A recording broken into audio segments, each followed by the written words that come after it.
Hola hermanos, este video es para darles algunas instrucciones sobre la lectura del Evangelio de San Marcos. Primero quiero recordarles los 4 pasos que debemos hacer. Primero que nada, lee. Si no has leído, sigue leyendo. Si no has leído en 2 días, vuelve a leer de donde te quedaste. Sigue leyendo un capítulo del Evangelio de Marcos todos los días. Recuerda, no podemos saber qué significa algo o qué quiere decir algo si no sabemos qué es lo que dice. Así que no hay sustituto, tienes que leer, sigue leyendo. Yo te dije que vas a tomar un tiempo para darle a Dios tu mejor tiempo del día y ora, Señor, háblame a mi corazón. Yo sé que cuando leas hay cosas que van a brincar de la página, por eso el punto número 2 es medita. ¿Por qué te está hablando ese pasaje a tu vida? ¿Es el Espíritu Santo haciéndote que ese pasaje te llame a ti más la atención en esa lectura que estás haciendo? Dios quiere hablarte a ti, así que medita sobre ese específico versículo o frase o algo que haya dicho Jesús.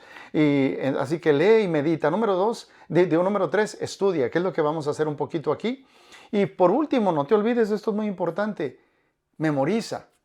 Si hay un versículo que simplemente te llamó tanto la atención, ponlo en tu corazón, repítelo varias veces hasta que te lo aprendas de memoria y el Espíritu Santo lo va a usar en el momento adecuado. Bien, en el video pasado había hablado de algunas características sobre el autor y otras cosas sobre el Evangelio de Marcos, pero les hablé que la primera parte del Evangelio enfatizaba mucho la pregunta o el misterio de Jesús. Dijimos que en el primer versículo Marcos está diciendo, yo quiero darles una imagen de quién es Jesús. Y dijimos que él estaba hablando a los romanos porque explica términos ya sea de arameo o de hebreo, Bar Judas, que quiere decir hijo de Judas, etc. Cosas que son obvias, pero la audiencia son romanos o gentiles. Entonces él les explica todas estas cosas. Pero dijimos que en el versículo 1 dice, principio del Evangelio de Jesús, de Jesucristo, Hijo de Dios. Luego, no vemos nadie que diga esto hasta el final, y es un romano ante el pie de la cruz que dijo verdaderamente era el Hijo de Dios. Pero en mero medio hay alguien que lo confiesa como divino. Pero la primera parte del libro, o sea, del capítulo 1, verso 1, hasta el capítulo 8, verso 30, es la mitad del libro. Y en esa mitad del libro, ustedes vieron que se estaban preguntando, ¿quién es este? ¿Quién es este? ¿Quién es este? ¿Quién es este? Porque el autor quiere que tú y yo nos hagamos la misma pregunta sobre la identidad de Jesús. Así que lo que quiero hacer rápidamente en este video es hablar de la cristología, sobre Jesús, el Hijo de Dios, lleno de autoridad y el modelo de servicio y sacrificio de Dios por Dios a Dios y por la humanidad. Entonces vamos a ver a un Jesús lleno de autoridad en la primera parte del libro, hasta el capítulo 8, verso 30. Y luego en la siguiente parte del libro, la otra mitad, vamos a ver a un Jesús que tiene toda esta autoridad, que se humilla a sí mismo y sirve y sufre por los pecadores. Ese es el Cristo que nos está presentando Marcos. Ahora, mira bien cómo en la primera parte del libro, es toda esta pregunta, ¿quién es Jesús?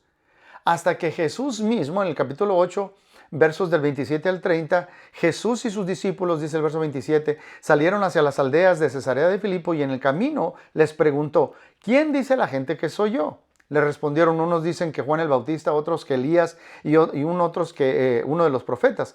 ¿Y ustedes quién dicen que soy yo? Preguntó Jesús. Pedro le dice, tú eres el Cristo, afirmó Pedro. Solamente un hombre lo acaba de confesar como divino. Vio algo en él que lo hace diferente a cualquier ser humano. Pero dice el verso 30, Jesús ordenó que no hablaran a nadie acerca de él. En el próximo video les voy a hablar por qué. Ahora quiero que regresemos, porque este Jesús exhibe la primera parte, su autoridad en la primera mitad del libro.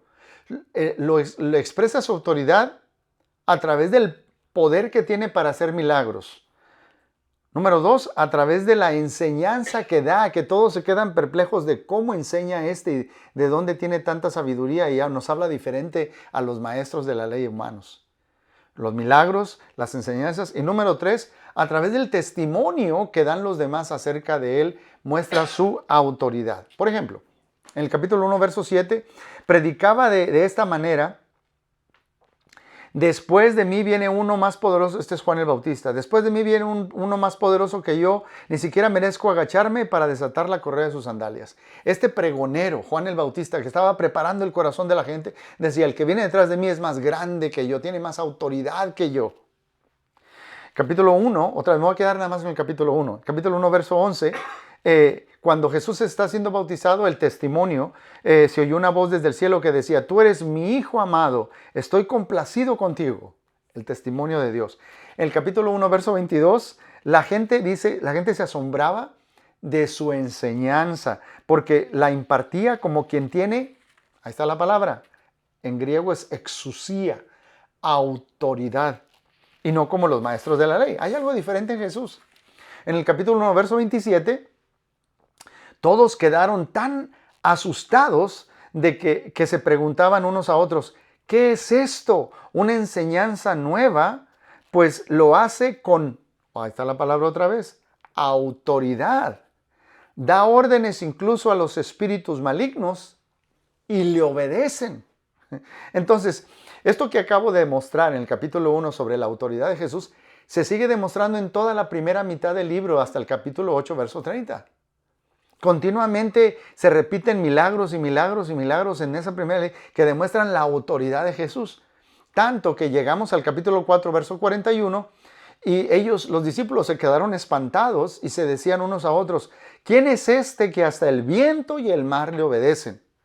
En otras palabras, ¿quién es este Jesús? Marcos quiere que tú y yo nos hagamos la misma pregunta.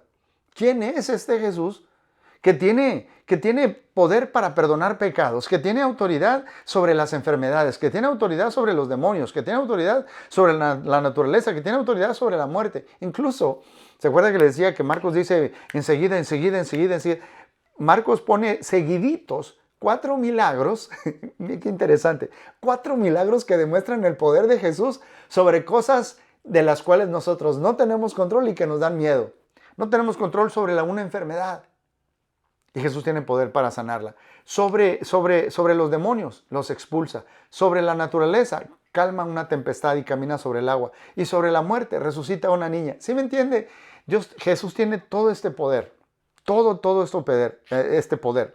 Luego, dice el capítulo 8, verso 31, después de que Pedro lo confiesa, cambia todo. El verso 30, ¿se acuerda que les dije en el verso 30, dijo Jesús: no le digan a nadie? Luego el verso 31 comenzó a enseñarles, dice el texto, comenzó a enseñarles: el Hijo del Hombre tiene que, ahí está la segunda palabra que les dije, tiene que sufrir muchas cosas y ser rechazado por los líderes religiosos, por los jefes de los sacerdotes y por los maestros de la ley. Es necesario que lo maten y que a los 3 días resucite. Dice que comenzó a enseñarles, no comenzó, esto que les acaba de decir, que Él vino a sufrir, que se va a humillar, que va a sufrir rechazo, que viene a morir. No se los había enseñado, mis hermanos. Toda la gente se acuerda que leyeron en los primeros capítulos que mostró su autoridad, que alimenta a una gran multitud, que lo quieren hacer rey a la fuerza. Él quiere que entiendan que este rey, en vez de una corona de oro o con joyas, le van a poner una corona de espinas. O sea, este Jesús viene a sufrir.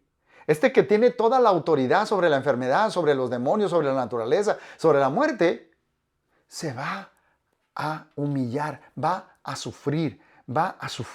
Entonces, mis hermanos, los empieza a preparar. En el capítulo 10, verso 45, hay un pasaje que quiero que se memoricen. Dice Jesús: porque ni aun el Hijo del Hombre vino para que le sirvan, sino para servir y para dar su vida en rescate por muchos. Y les recuerda, mire, en la segunda parte, el sufrimiento está, la sombra del sufrimiento está ahí. Capítulo 8, verso 31, capítulo 9, verso 12 y verso 31, capítulo 10, versos 32 al 34 y versículo 45, capítulo 14, versos 18 al 21, el 24 al 25, el 27 y el 41. Está lleno. Es más, la sombra de su sufrimiento la vemos en toda la segunda parte. Lo podemos ver en la parábola de los siervos malvados, en el capítulo 12, versos 6 al 8. Lo podemos ver en cómo lo ungen en Betania, preparándolo para su muerte, capítulo 14, versos del 1 al 9. Y en los eventos de la última cena, hasta la crucifixión, el capítulo 14, 2 hasta el 15, 47. Este es el Jesús que tiene autoridad en la primera parte del libro, toda autoridad, y que al mismo tiempo tiene que preparar a sus discípulos para mostrarles que Él vino a sufrir.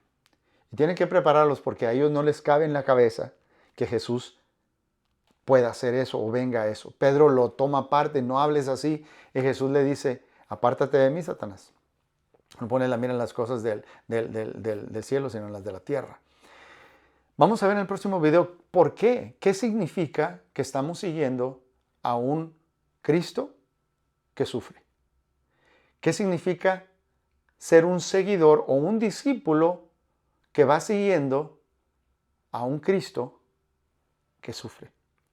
Por favor, sigue leyendo. Dios tiene mucho, mucho para mostrarte. Que Dios te bendiga.